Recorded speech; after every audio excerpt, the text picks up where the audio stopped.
Hoje, vamos conhecer a história da Ana, uma mulher de 58 anos, conhecida por todos como a personificação da doçura. Ana era a esposa que nunca reclamava, a mãe que sempre perdoava, a amiga que estava sempre disponível. Sua vida era um monumento à gentileza e ao sacrifício. Ela construiu sua identidade sobre a habilidade de agradar, de evitar conflitos, de ser a rocha serena sobre a qual todos podiam se apoiar. Mas, por baixo dessa superfície calma, uma pressão invisível se acumulava, ano após ano, como lava sob um vulcão adormecido.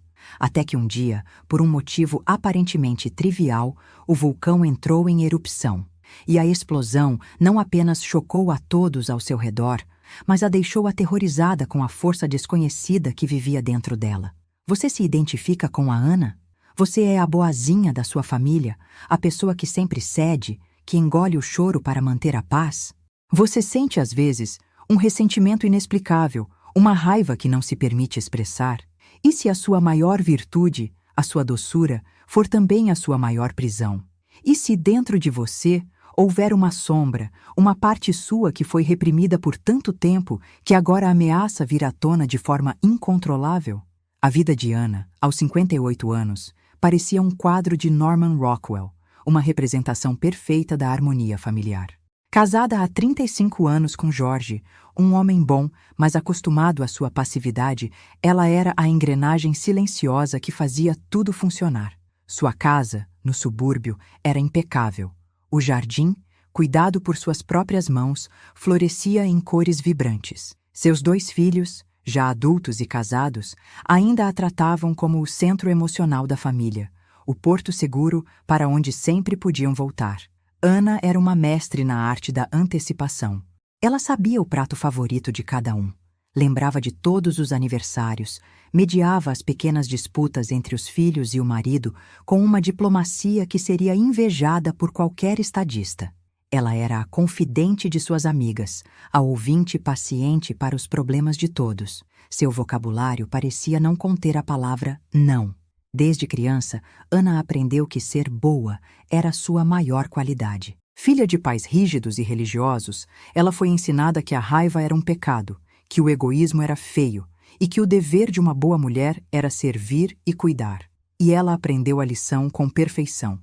Tornou-se uma especialista em reprimir suas próprias necessidades, seus desejos, suas opiniões. Ela não fazia isso de forma consciente. Era um mecanismo automático, uma segunda natureza.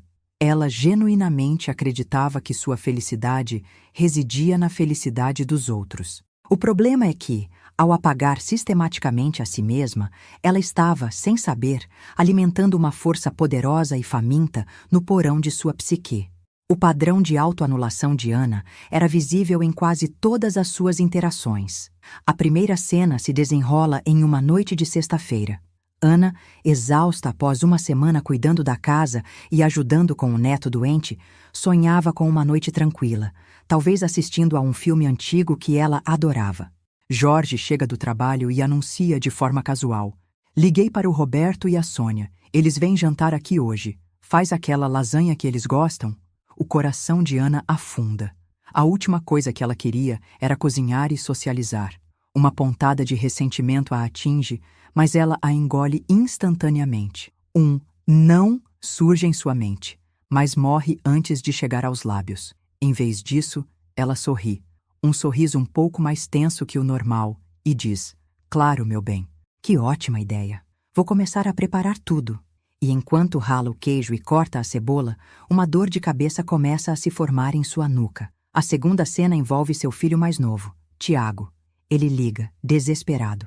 O carro quebrou, e ele precisa de dinheiro para o conserto, um valor considerável. Ana e Jorge tinham economizado aquele dinheiro para uma pequena viagem, a primeira só dos 2 em anos. Ana sabia que deveriam dizer não, que Tiago já era adulto e precisava arcar com suas responsabilidades. Mas ao ouvir a voz ansiosa do filho, seu instinto de cuidadora assume o controle total. "Não se preocupe, meu filho. A gente dá um jeito. Sua paz é mais importante que qualquer viagem", ela diz, sem nem mesmo consultar Jorge. Ela sacrifica seu próprio desejo, sua própria necessidade de descanso e prazer, para resolver o problema de um filho adulto, repetindo um padrão que existia desde que ele era criança. A terceira cena é com uma amiga, a Lúcia. Lúcia estava organizando um evento de caridade e precisava de voluntários para passar o sábado inteiro trabalhando. Era o único dia livre de Ana na semana. Ela havia planejado não fazer absolutamente nada, apenas ler no jardim. Lúcia liga e, antes mesmo de perguntar, já diz: Ana, ainda bem que te liguei. Sei que posso contar com você para o evento, né? Você é um anjo. Ana sente seu corpo enrijecer. Ela quer, desesperadamente, dizer: Lúcia, desta vez eu não posso. Mas o medo de decepcionar, de parecer egoísta, de perder o título de anjo, é paralisante. Claro, Lúcia. Com prazer? Ela responde e imediatamente sente uma onda de raiva de si mesma, uma raiva que ela rapidamente sufoca com o pensamento. É por uma boa causa. Por fora, Ana era a imagem da serenidade. Por dentro, uma guerra silenciosa estava sendo travada. O custo de ser boa demais era devastador. A consequência mais imediata era um esgotamento crônico. Ana vivia cansada. Não era um cansaço físico de um dia de trabalho, mas um cansaço da alma, o peso de carregar as necessidades de todos e ignorar as suas. Ela começou a sofrer de enxaquecas debilitantes, dores no corpo que os médicos não conseguiam diagnosticar, uma insônia persistente. Seu corpo estava gritando o que sua boca não ousava dizer. Havia também uma crescente sensação de invisibilidade e ressentimento. Embora todos a amassem, ninguém realmente a via. Eles viam a função que ela desempenhava: a cuidadora, a resolvedora, a ouvinte. Ninguém perguntava o que ela queria, o que ela sentia, porque ela mesma havia ensinado a todos que suas necessidades não importavam. Um ressentimento amargo começou a se formar em seu coração, uma camada fina de veneno que ela mesma não reconhecia. Ela se pegava sentindo raiva de Jorge por ele não adivinhar seu cansaço, ou dos filhos por não perceberem seu sacrifício, sem entender que fora ela quem os treinou para não ver. A perda de si mesma era a consequência mais profunda. Ana não sabia mais do que gostava. Seus hobbies eram os hobbies da família. Suas comidas favoritas eram as que os outros preferiam. Ela havia se tornado um eco, um reflexo das pessoas ao seu redor. A pergunta, "O que você quer, Ana?", a deixava em pânico, porque ela não tinha a menor ideia da resposta. Ela havia se fundido tanto com seu papel de cuidadora que sua identidade individual havia se dissolvido. Ela não era uma pessoa, era uma função. E essa função estava começando a falhar. O dilema de Ana é a manifestação perfeita do que Carl Jung chamou de sombra. A sombra não é necessariamente o mal que existe em nós, como na concepção popular. De forma mais precisa, a sombra é a soma de todas as partes de nós mesmos que reprimimos, que escondemos, que consideramos inaceitáveis para a nossa persona, para a máscara social que apresentamos ao mundo. Para Ana, que construiu sua persona em torno da bondade, da doçura e do altruísmo, sua sombra era composta por tudo o que se opunha a isso. Sua raiva, seu egoísmo, sua assertividade, seus desejos pessoais, sua necessidade de dizer não.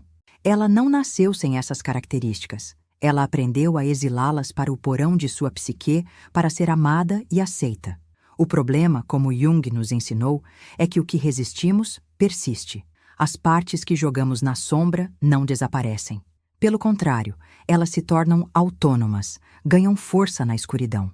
E quanto mais luminosa e perfeita é a nossa persona, mais escura e densa se torna a nossa sombra.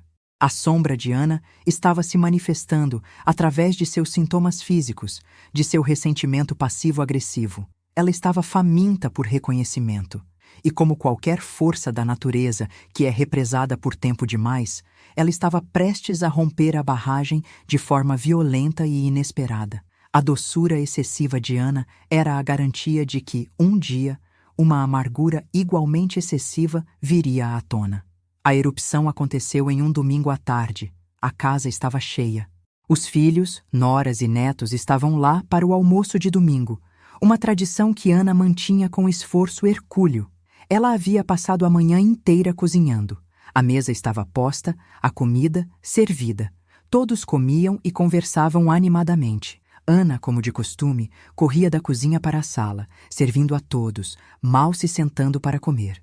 No final do almoço, enquanto ela recolhia os pratos, exausta, Jorge disse, em um tom de brincadeira para o resto da família: "Ainda bem que temos a Aninha. Ela nasceu para isso, né? Não sei o que seria de nós sem nossa Santinha." Foi uma frase casual, dita com afeto, mas para Ana, naquele estado de esgotamento, a palavra Santinha foi o gatilho. A barragem se rompeu. Ela parou no meio da sala com uma pilha de pratos nas mãos. O silêncio se instalou. Ela colocou os pratos na mesa com um estrondo que fez todos se assustarem. E então, com uma voz que ninguém ali jamais tinha ouvido, uma voz baixa, trêmula e carregada de uma fúria de décadas, ela olhou para Jorge e disse: "Eu não sou uma santa, e eu não nasci para servir ninguém." O choque na sala foi total, mas ela não parou. "Vocês todos," ela disse olhando para cada um, "vocês vêm aqui, comem, sujam, me usam como terapeuta, como banco, como empregada, e nunca, nenhum de vocês, nunca perguntou se eu estou cansada, se eu queria fazer outra coisa, se eu estou feliz." As palavras saíam como veneno. Ela falou da lasanha, da viagem cancelada, do evento de caridade, coisas pequenas, acumuladas, que agora se tornavam armas. Ela terminou, olhando para o marido, com os olhos cheios de lágrimas de raiva. "Eu cansei de ser a boazinha. A partir de hoje, a Santinha está de folga, permanente." Ela se virou, subiu as escadas, bateu à porta do quarto e se trancou. Lá embaixo, a família ficou em silêncio, chocada. E lá em cima, Ana, tremendo, olhava para suas mãos, aterrorizada com a estranha que havia acabado de possuí-la. A explosão de Ana é um fenômeno que Jung chamaria de enantiodromia, a lei dos opostos. Significa que qualquer tendência levada ao extremo, inevitavelmente, se transforma em seu contrário. A bondade extrema de Ana, sua repressão constante de qualquer traço de negatividade, tornou inevitável que, um dia, essa negatividade viesse à tona com a força de um furacão. A sombra, quando ignorada por muito tempo, não pede licença para se manifestar. Ela invade. Ela possui. A voz que falou através de Ana não era a de sua persona consciente. Era a voz da sombra acumulada, a soma de todos os nãos não ditos, de toda a raiva engolida, de todos os desejos sacrificados. É por isso que a reação foi tão desproporcional ao gatilho. O comentário de Jorge não foi a causa, foi apenas a gota d'água que fez o copo transbordar. O trabalho de cura, segundo Jung, não é tentar matar ou reprimir a sombra novamente. Isso só a tornaria mais forte. O trabalho é a integração da sombra. É um processo de ter a coragem de descer ao porão da psique, acender uma luz e olhar para o que foi exilado lá. É reconhecer que a raiva não é ruim, mas uma força vital que sinaliza que um limite foi ultrapassado. Que o egoísmo pode ser, na verdade, um autocuidado saudável. Que dizer não é um ato de maldade, mas um ato de autorrespeito. Integrar a sombra significa reconhecer que somos seres duais. Temos luz e escuridão, bondade e raiva, generosidade e egoísmo. Uma pessoa verdadeiramente boa e completa não é aquela que não tem sombra, mas aquela que conhece sua sombra, que dialoga com ela e que a impede de tomar o controle de forma inconsciente. A explosão de Ana, embora dolorosa, foi um presente de sua psique.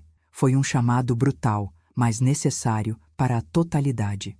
Os dias que se seguiram à explosão foram os mais difíceis da vida de Ana. Ela se sentia culpada, envergonhada e, ao mesmo tempo, estranhamente aliviada. A família, sem saber como reagir, andava na ponta dos pés pela casa. O primeiro passo de Ana foi buscar ajuda.